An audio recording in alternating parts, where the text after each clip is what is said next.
What if Nottingham Forest manager wasn't an outsider at all? What if the man perfectly built to save them actually lived just down the road? Sean Dyche's move to Forest seems like one of the most inevitable manager moves of all time. He's a Nottingham resident who goes to the games, a former academy player who spends nights out in Pop World. Has it always been this obvious that Dyche and Forest would end up together?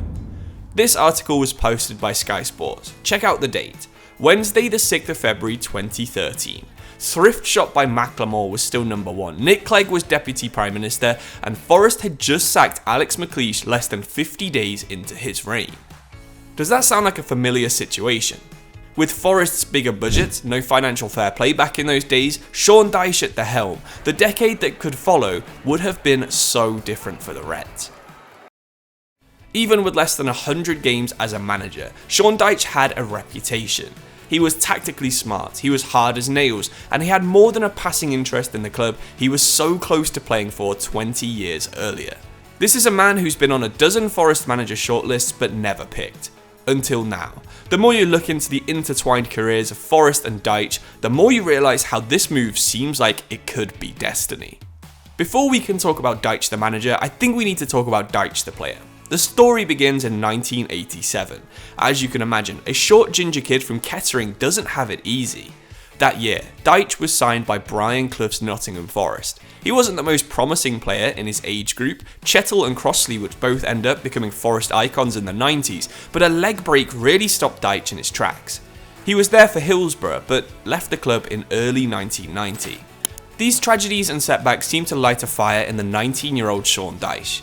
His next move had to be the right one, and agreeing to join Chesterfield was the correct decision. He grew as a person, as a leader, and as a player, with the Derbyshire Minnows reaching the FA Cup semi-final with Sean Dyche as their captain. Now mentally tough and 27 years old, Dyche would score a penalty, but they'd lose the replay and miss out on making the final. The rest of his career was spent as a decent second division centre-back. Dyche would play against Forest regularly, captaining Watford, Luton, Millwall and Bristol City at times, all teams that could play a bit going forwards, but needed a hard-working and resolute personality in defence. During these years, he would enrol in courses needed to earn his coaching badges while still playing, starting with the UEFA B licence around 2001, when Sean Dyche was only 30 years old. Towards the end of his playing career, Sean Dyche would feature in several of Forest's lowest moments. In 2004, he was part of a Watford team, marking Ian Jess out of the game in a loss that would contribute to the Reds' relegation to the 3rd Division. He was also part of a Northampton Town squad in the League One years that would face Forest twice, but Dyche wouldn't make it onto the pitch in either game. That season, the very same day where Forest would produce a final day miracle and return to the Championship, would be Sean Dyche's last game of his career. It turns out, he ended up in a familiar place, in the Watford Academy. After Malky Mackay would move to Cardiff, Dyche was announced as manager, and despite giving the club its best finish for 4 years, a change in club ownership led to his dismissal at the end of the season. A few months later, Eddie Howe would leave Burnley, and that gave Dyche the chance at a more stable club. So no hesitation in your mind, as you say, once the job was offered, you'd had the interviews, you really wanted to come here? Absolutely. Why wouldn't you? You know, a club like this, but a club that wants to build and a club that wants to move forward, and you know, I want to desperately be part of that and make sure that we do that. After promotion from the Championship in 2014, the threads between Sean Dyche and Nottingham Forest really become more obvious. Dyche would play a conservative 4-4-2. The same year, Forest would be playing the same style under Dougie Freedman. In a world where big strikers were actually becoming quite rare, Sean Dyche would trust Sam Vokes, Forest would trust Dexter Blackstock. This era is especially crucial to the inevitable arrival on Trent's side. In 2013, he was linked with the club. In 2017, it was reported that Fawaz was seriously considering hiring him should he be sacked from Burnley. 2 years later, in 2019, Dyche was also on Marinakis' shortlist to replace Martin O'Neill, but you can see why we wanted him. He took over a team in a similar position to where Forest were and brought them European football. In another world, that could have been Forest, who were actually looking for a new manager at the same time as Burnley in the summer of 2012. Instead, Forest would swap between Sean O'Driscoll, Alex McLeish and Billy Davies that season, before narrowly missing out on the playoffs despite one of the most tumultuous seasons of all time. Dyche had replaced a manager who was meant to be more adventurous, outgoing and positive, and become a unifying figure that was used to get success. Does that situation sound familiar?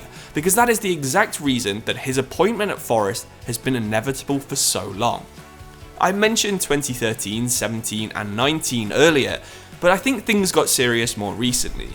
Dyche was in the stands for much of Steve Cooper's final season, watching Forest over a dozen times before he got the Everton job that January.